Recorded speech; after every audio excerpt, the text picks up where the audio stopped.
Unaitwa nani kwa mtu ambaye hakufahamu? Kwa majina naitwa Cecilia Mangoi. Ni mwanafunzi wa mwaka ngapi? Ni mwanafunzi wa mwaka wa pili. Mwaka wa pili, unasoma fakulti gani? Nasoma maendeleo ya jamii. Maendeleo ya jamii? Ndiyo.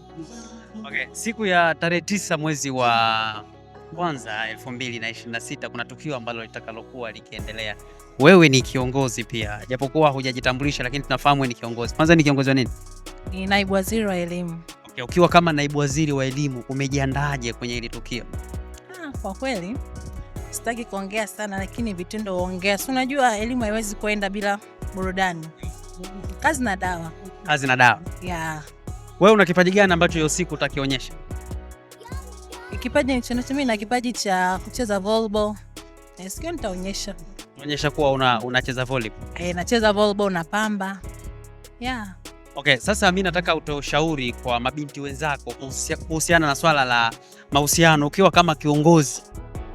Mabinti wa vyuo, miongoni mwa changamoto ambazo wanakabiliana nazo ni mahusiano. Vitu vingi ambavyo vimejitokeza kwa mwaka wa masomo ambao umepita. Utasikia kuna mwanafunzi ambaye amepigwa hadi jicho lake likavimba. Vitu ni vingi. Sasa mimi nataka utoe ushauri.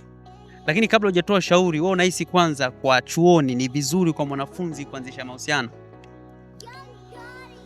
Kwanza unajua mtu akiwa chuo tayari ni mtu mzima, ina maana ni miaka 18 na kuendelea.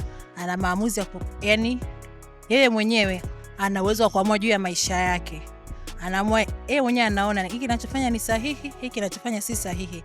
Kwamba kama mtu anaamua kuwa na mahusiano, ina maana tayari kashajua faida zake na hasara zake. Lakini pia kuwa na mahusiano chuo si vibaya, kwa sababu wote ni watu wazima. Kwa sababu wapo ambao wanasoma chuo wameolewa, wapo wanaokutana hapa wanamaliza chuo wanaoana. Hauwezi jua Mungu akupangia nini. Wewe destiny yako ni kwamba maybe mume wako au mke wako yupo Ardhi University, utakutana naye ukija maybe mwaka wa kwanza, wa pili, wa tatu. Haijalishi. Na mimi naona hamna ubaya kuanzisha mahusiano mtu akiwa chuo. Sasa sababu kubwa haswa ni nini ambayo inasababisha haya matatizo yanatokea? Mara utasikia kuna mwanafunzi ambaye amepigwa, mwingine nywele zake amezikata kwa kutumia kisu. Sababu kubwa hasa na kwa gani nini kwa wanafunzi, hususan kwa watoto wa kike? Kutokukosa ubinadamu. Ukiwa na binadamu na utu, hawezi kumfanyia mwenzako kitu ambacho wewe utamani ufanyiwe.